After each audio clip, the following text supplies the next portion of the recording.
We are here because we know the outcomes in our lives are within our control. That taking absolute ownership of how we eat, sleep, train, think, and connect with each other is how we'll optimize our health and happiness. That chasing excellence is how we grab hold of what is possible. Our mission is to live on the run, always chasing, never stopping. Hello and welcome back to another episode of Chasing Excellence. How are you, Ben? Great. Thanks, Patrick. Excellent. We are going to talk about excellence. We kind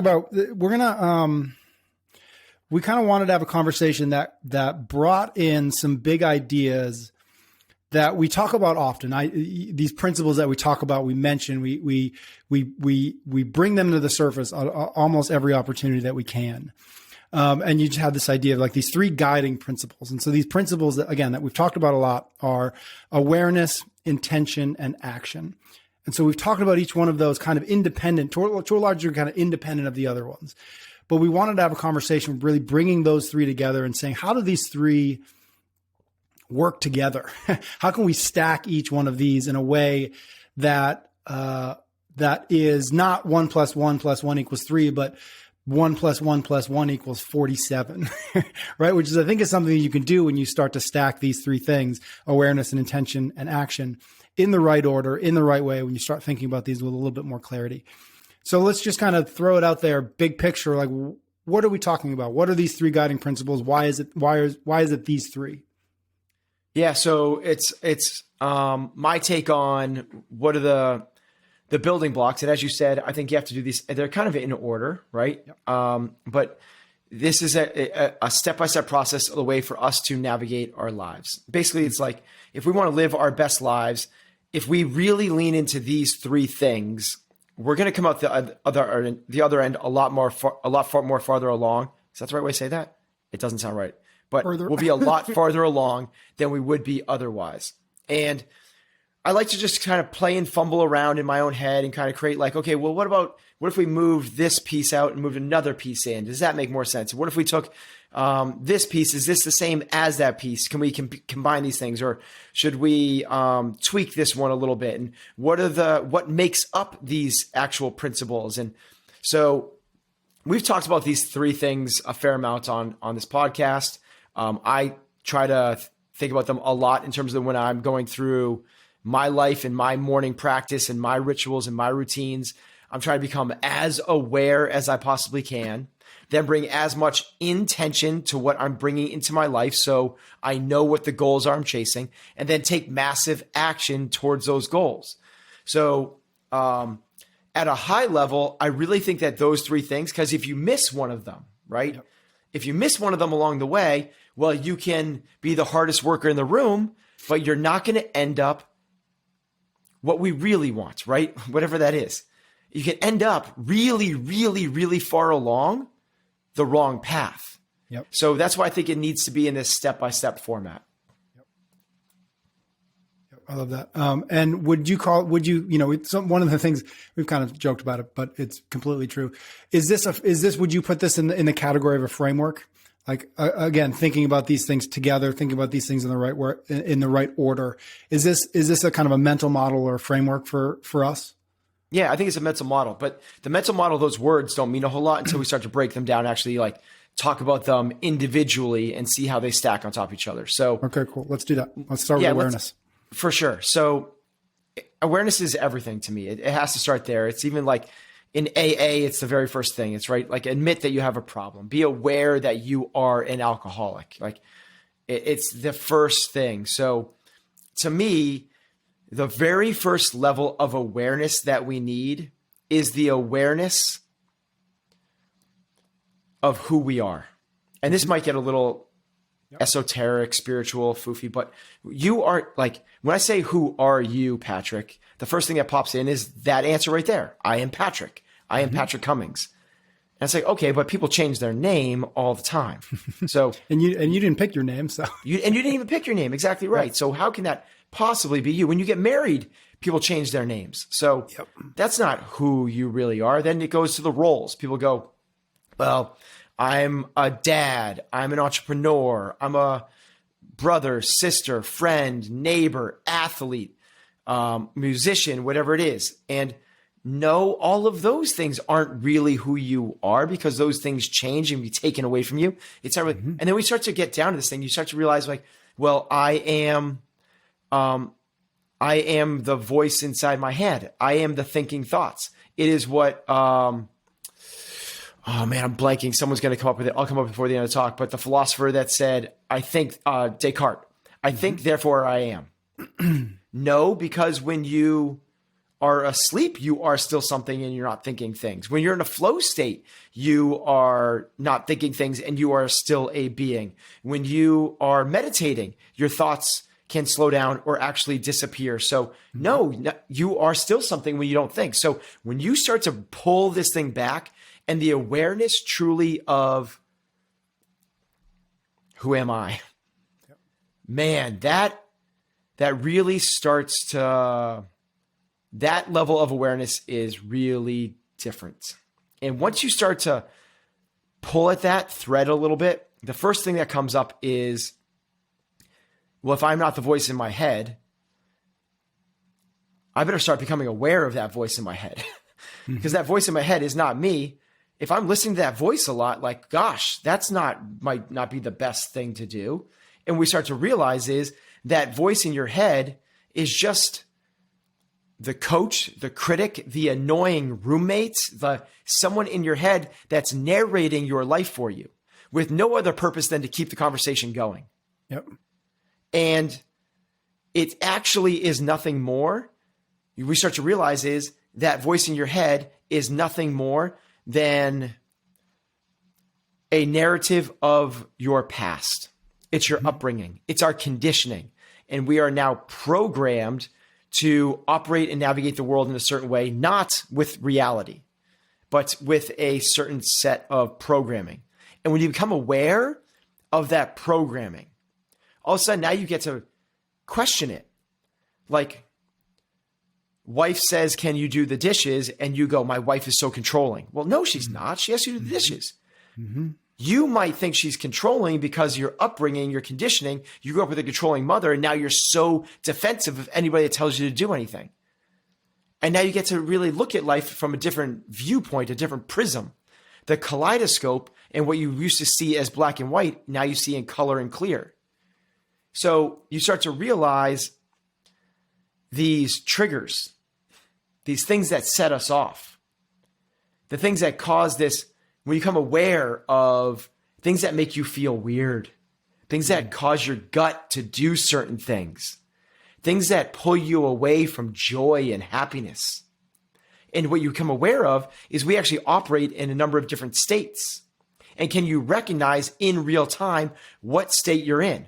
Now, that you could call that, sympathetic versus parasympathetic, fight or flight versus rest or digest. But it's even a deeper level than that. Are we in a state of, think of it as a spectrum, like, are we in a state of resistance where we're fighting something? Whether it's the voice in our head, we're fighting that. We're fighting the people around us. We're fighting our circumstances. We're fighting the weather. Or are we in a state of acceptance where we accept what people are saying without judgment, without putting extra narrative to it? We accept what the weather is because we realize we can't control it. We accept our wife and we accept her goods, her bads, her faults, because we realize that there is 7.5 billion people on planet Earth. And for us to expect that everyone operates in the way that we think is going to make us happy is insanity at best. So we accept that the people are going to behave and act and talk to us in ways that might not be in line with what we want.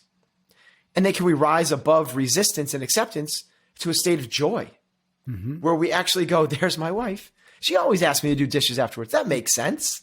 She cooked me dinner. Like, that's amazing. Of course. Yes, honey, I'll do the dishes and I'll not only accept it, I won't resist it. I'll be happy doing the dishes. This is a moment for me now to have a moment of thoughts and clarity where the kids aren't tugging at me because I'm doing this and I can think about whatever it is. I can think about, am I being aware? Am I being present? Which is the next thing. Are we operating with this narrative that is in the past, or are we anxious, fearful of the future? or are we truly aware of being present in this moment?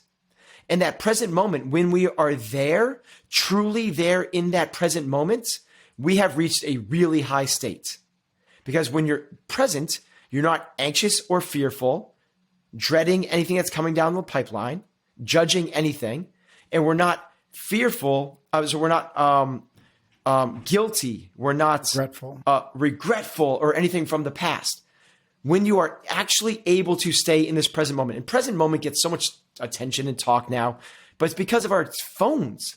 People are just like, dude, just put down the distractions, be where your feet are. But what they're not realizing is be present and understand, are you resisting this current moment right now? Are you operating this life with some inherent, unnecessary level of resistance? And the ancient philosophers call it Maya, M-A-Y-A, which is this inherent thing that we've gotten as human beings. Most other animals don't have it, where we resist life for no reason. No reason whatsoever. There's no other reason to resist it other than to resist it. Because that resistance in itself gives us a little something to hang our hat on, and we are important in our lives. We're justifying the ego in that we can resist something that's actually happening to us. That's crazy, crazy, crazy. So can we just become aware truly of our being in this present moment? And then if we can do that, let that fall back and find acceptance, then can we be not only aware of the things that trigger us out of that state, out of the acceptance into resistance, but aware also of the positives. What are the things that make us feel really good? Triggers have two things. Triggers can trigger great things as well. They can trigger love. They can trigger passion. They could trigger flow states. They could trigger gratitude. They could trigger all of these amazing things that, love and peace and harmony and everything that we want as human beings. And then that really kind of leads us to our next thing. Once you figure out what are the things that make us happy, well, let's be intentional with those things. Don't chase the things that your past has told you to do or your fear of the future is conditioning you to do. Yes, I get it. Mom and dad wanted the best for you. They wanted the best for you, so they wanted you to go to a great school. Because if you went to a great school, they wanted you to get great grades, right? Work hard in school. Because if you work hard in school, you can go to a great college. If you get a great college, you get a great job. If you get a great job, you'll be financially secure. And they don't want you to end up on the streets. So they're aiming for the lowest level of happiness, which is on Maslow's hierarchy of needs, safety. That's what your parents, with as much love and intention as they had for you, they shot for the lowest bar. They just didn't know it because they didn't want you to be something below that, which is you didn't have food, shelter, or water. But what we deserve as human beings is so much greater than that. We deserve love and belonging. We deserve to have passion.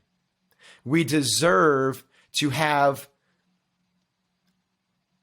self-actualization is the word that he uses, but it's basically enlightenment. It's pure joy. It's unconditional happiness. We can find that, but not if we operate by other people's rules, other people's expectations, what other people wanted for you when they didn't have this in mind. So if you hate your job, don't continue to work harder at your job. That is the last piece, the action, work hard, but you're doing it without being intentional. We have to know what we're chasing.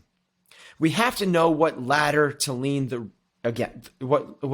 where to lean our ladders against. What's the right wall?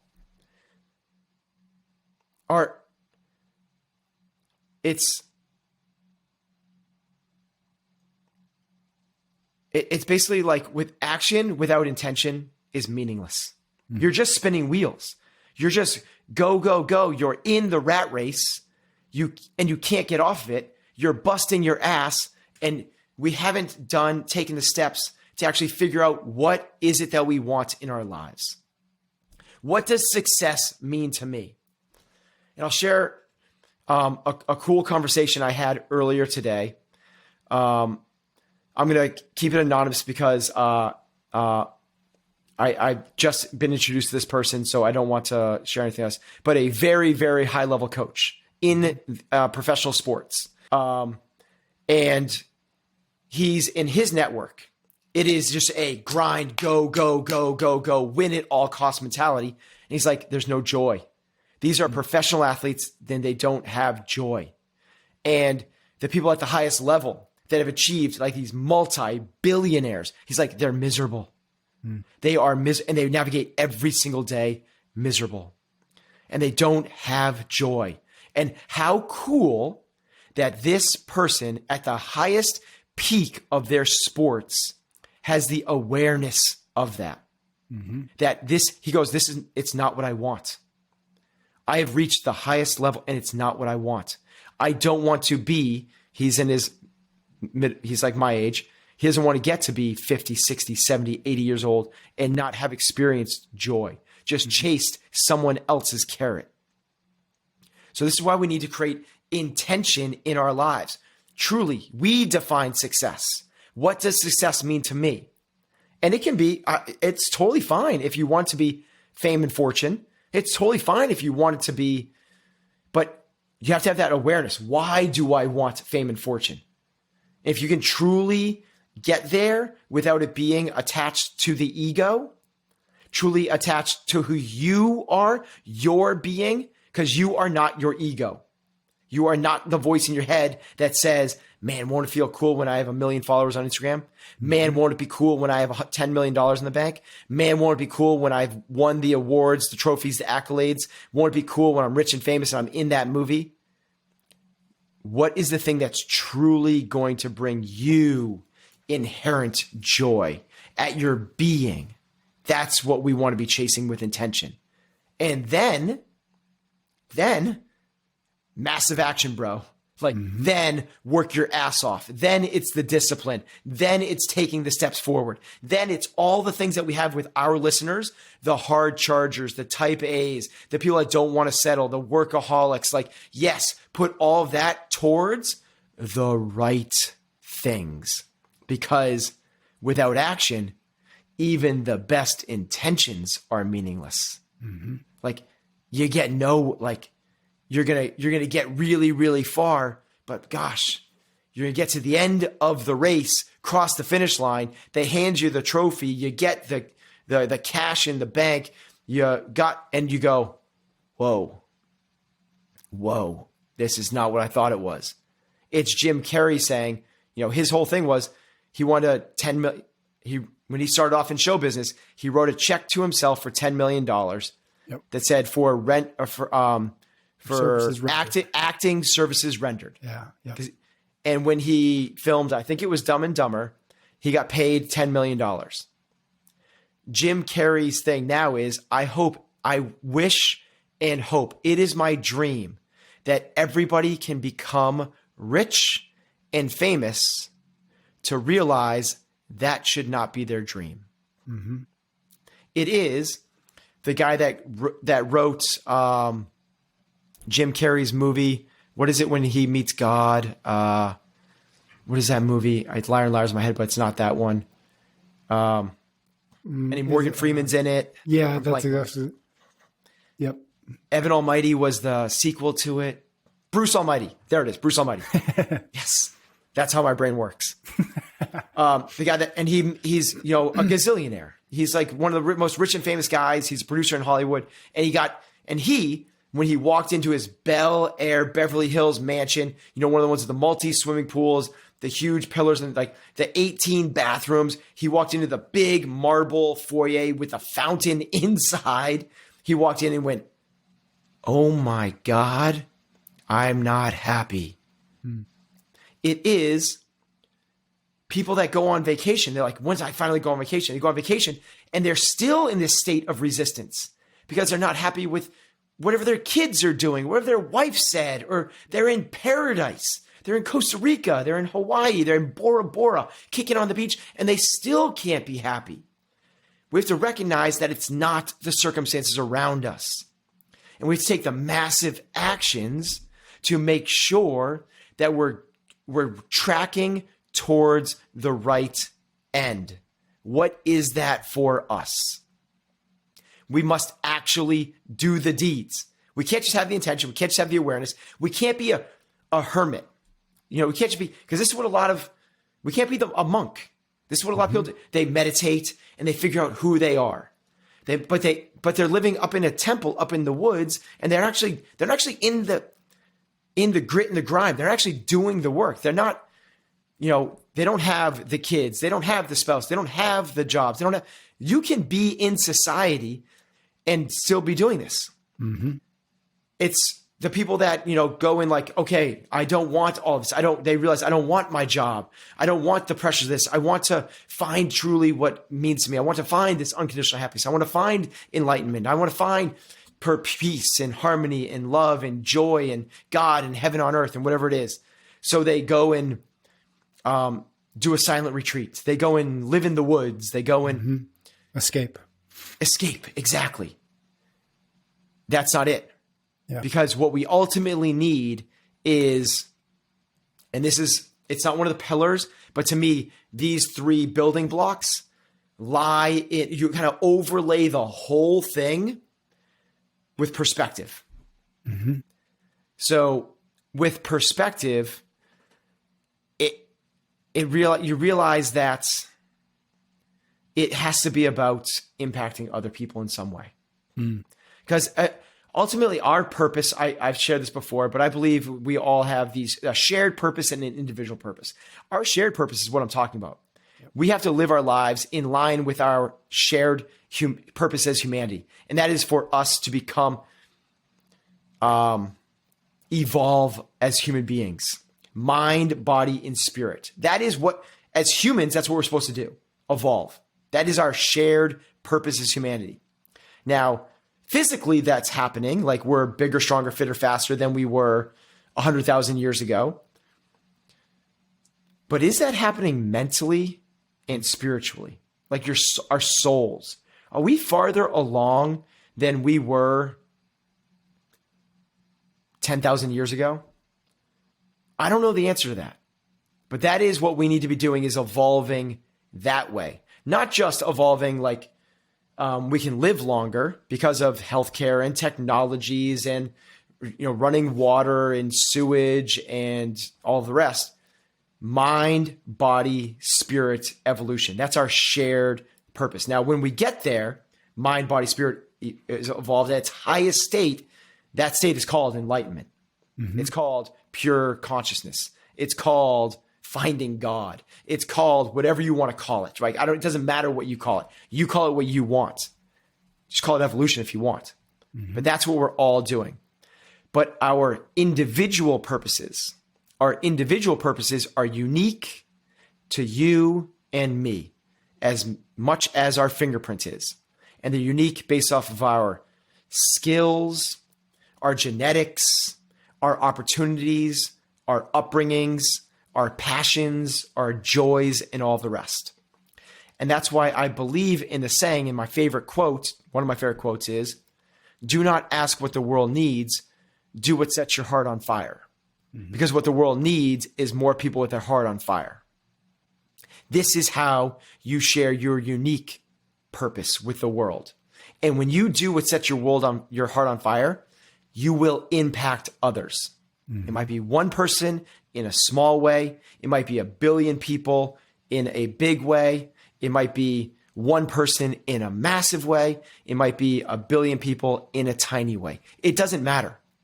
When you live a life true to your unique individual purpose, which is going to change throughout your lifetime. It's going to be different at 14 than it is at 24, than it is at 44, than it is at 84. But when you live that way, without judgments, without present, man, that's when you can have this massive impact on all of us. And it flips back into each of us in our shared purposes. Mm-hmm. I'm going to intentionally not ask too many follow-up questions because I'd rather people scrub back to the beginning of this and re-listen. And so I want to keep it short. But as folks do that, for the folks who do that, could you give 2, 3, 5 questions worth asking worth really pondering, worth really considering, worth really giving the time necessary to come up with some real, honest, deep answers. That would be valuable and helpful as collectively we think about, or we work towards awareness, as we work towards more intention, as we work towards action. What are the questions that you found useful and valuable and powerful as you've gone through this process, as you are continuing to go through this process? That question you just asked me is the first question that everybody should ask themselves. What are the questions I should be asking myself? What are the right questions that are going to help me get to where I want to be living as a human being? Truly me as a human being. Because the first question is what I probably started off the conversation with, is ask yourself, who are you? Yep. And recognize it's not the voice in your head. It's not the thing that's talking to you. And once you get to that, you go like, whoa. Well, then if I'm the one that's aware of my thoughts, not the speaker of the thoughts, what does that person want out of this life? Mm-hmm. And what are the questions I should be asking myself to move me in that direction? And am I spending my days aware? Am I spending my days intentionally trying to create? Am I moving forward in the right direction of my life?